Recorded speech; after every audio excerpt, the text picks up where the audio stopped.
بسم الله الرحمن الرحيم نحمده ونصلي على رسوله الكريم أما بعد. I want to tell you the story today, and then from there teach you a few lessons. So, I've mentioned to you many times before, there's certain things we call adab al-mu'ashara. What does adab al-mu'ashara mean? You live your life in a way where you live amicably and kindly, politely with everybody, Muslim, non-Muslim, your neighbors, how you park your car, how you put your dustbin, where you put your stuff. You have a time, you respect the time, you have an appointment. If you can't make an appointment, you cancel the appointment. It's all how you interact with other people. You have a commonly shared item. So let's say you got, for example, everybody uses the knife in the kitchen, put it back where it belongs, the scissors, put it back where it belongs. Yes, these are all basic common sense things that everybody does. We've been that so many times before. You're getting late for an appointment, what should you do? Message the person, I can't make it. All these things we've done before. So I can tell you. So this in January, a couple of weeks ago, me and my two brothers, we had the honor of going for Umrah. So when we went for Umrah the first time, so the first Umrah, so we said when we finished Tawaf, because Tawaf is a lot of people, we're not going to be able to stay together. No point trying to stay together and this. If you get separated and make your dua and whatever, do your Tawaf properly, and then we meet at the end of, after the Maqam Ibrahim, on that side we'll meet. So we started doing Tawaf. And then after Tawaf, then two brothers got together, but the third brother couldn't find the third brother. So 10 minutes went by, 15 minutes went by, 20 minutes went by, about half an hour after went by, then the two of them decided they're going to message the third one, what's happening, waiting for you. So the third brother decides, he says, message back saying, when I came to the Maqam Ibrahim, I saw it's too many people, and we're not going to meet, so I started doing Sa'i. So half an hour they're just waiting. No? Is that rational? No? Is that something you're supposed to do? So everybody thinking, oh my God, he's doing a red repetition of his brother in Nasiha. No? He's going to go public on YouTube. No? Guess who his brother was? Yes, it was me. So the reason I mention this story is, so when I went, there's a few things I want to mention from this. The first thing is, my reason, I had a brain freeze. I actually took up the phone, I was going to message them, that like so many people here. If I wait for you guys, I'm not going to find you guys. This is too many people. Let's just go meet at Safa, or we'll see it at Safa anyways. I took my phone from my pocket. Not my pocket, my pouch. For some reason, I just said forget it. Did figure it out. So the reason I mention this is a few things. Number one is, we also remember that we're very weak. That sometimes you can say something, you do something, you know what is right, but sometimes you just make mistakes. So you have to accept that. That it doesn't matter how much you try, how much you make an effort. Sometimes your mind just freezes. Sometimes you make the wrong decisions, you say the wrong things. You know what's right, but it just happens. That's the first thing.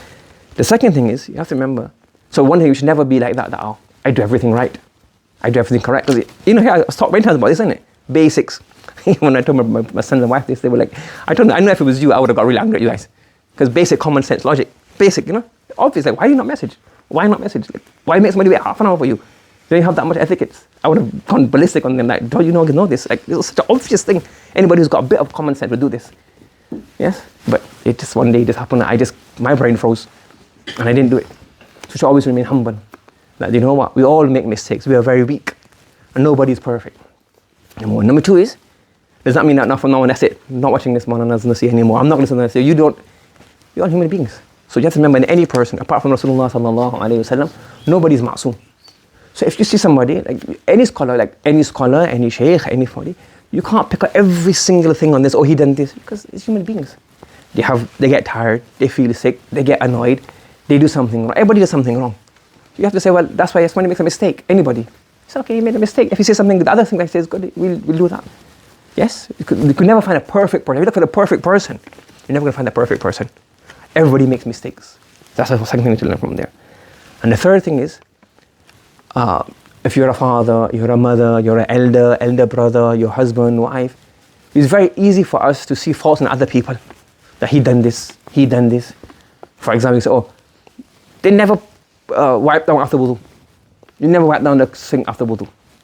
But then maybe your desk is dirty. So you get annoyed at the sink being wet because after wudu, they don't wipe it down. But you come in the front room, your desk is always dirty. You're funny. So you might find one thing annoying, maybe something else annoys somebody else. So that we call it don't do da'wah. We call it da'wah and uqadak. Make this claim, whether verbally or even in action, that as if like I do everything right. Now, I don't take any nonsense. Okay, mashallah, you don't take nonsense. You tell the person off. But how much nonsense do you do yourself? No? You say, well, if somebody says something wrong, I just tell them on their face. But if someone tells you on your face, how do you take it? If you do not, have you ever thought that, do I do things wrong as well? Do I make mistakes as well? Yes, that's another thing as well. So from there we also look at, also overlook other people. So if, for example, like I've learned my lesson and that gave me a good lesson. Like if somebody who was close to me and then I would have got really upset. Like, this is common sense logic. And I would have probably not behaved appropriately because it's very, very annoying. But I should think now as well that, you know what, let's say I made a mistake. Somebody makes mistakes as well. So don't do sabr. Don't go out of things.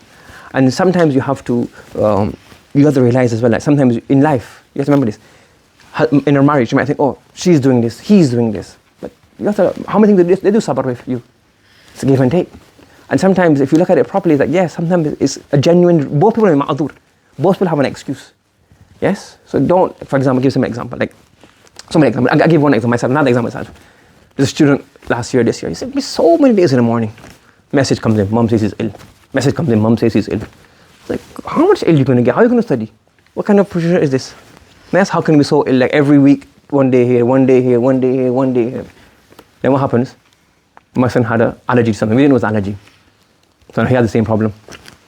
Missing a day here. I thought, okay, like, but he's actually sick. I was thinking, I was even having a shock. Like, is he just pretending to be a thing? He can't be tired so much. How much are you going to be sick? Yeah, once every week, every 2 weeks, something's happening. So he had allergy, and the allergy would cause him to become, that's good. So when somebody, you think, how can he be so sick? Every 2 weeks you get sick. Every 2 weeks you get sick. Missing more this. How are you going to study? And it happens, you realize, all right, it genuinely does happen to other people. We have an illness which is ongoing, it's continuing. They may be sick over and over again. So yes, we have to, when you're in a position of authority, you only have to, we're not alimul ghaib. So if you come in late, I have to say, how do you come late? Come early. You may have a genuine reason, but I can't. But then, that's why at the very same time when you're propagating deen, you're propagating da'wah, even when you're rebuking somebody, you're telling somebody off, as an elder, you have to dismiss somebody, you have to rebuke them. Even at that time, you should have that humility that I'm rebuking him so that he or she stays in the path, but I'm also full of mistakes. You sit here and you give nasihah that, like, no, it's like, okay, I'll give nasihah that, come on time, pack your stuff away. You know, if you come in late, message them or this. If you're going to be absent, message. But I slip sometimes. I forget sometimes. You understand? So always be humble in your attitude. Humble. And the same way you can find faults in everybody else. So if you look at this, you just keep this principle in your mind. That I made the same mistake as well. When your siblings do something, you won't get so angry. You're like, you know what? I may have made the same mistake before. I may have done the same error. Your wife, you realize, okay, she may have done something which I found annoying, but I probably have so many things. If you look properly, you realize, you know what? I do many things that annoy her, but she does sabr. Or the opposite way around. The husband does sabr a lot of times, and I get annoyed. Your elders, your classmates, so many things. So one is, you learn to be humble in everything that you do. You never get perfection. So when you see faults in other people, number one is you overlook this. Number two, the same as somebody else, my brother didn't get angry at me, he didn't shout at me. So I said, well, if somebody younger than me, one of my students, one of my kids, if they do something wrong, then I should also think, you know what, somebody does somebody with me, I does somebody else. You understand? So this is a lesson. Allah give me a kick on my backside. You think you're not trying to sit here and do all this kind of nothing. So it's nobody's perfect. You can sit here, I still have to do nasihah, I have to learn myself. But if we pick up our mistakes in our own life, then we learn a lot. We learn how to become better people, become more humble, become more realistic, become more compassionate. Like, you know what, yeah, you have to be compassionate. It's how life works. People have different mentality, different thinking. So I thought I'd just share this. Subhanallah wa bihamdihi, subhanakallahumma wa bihamdika, nashhadu an la ilaha illa anta, nastaghfiruka wa natubu ilayk.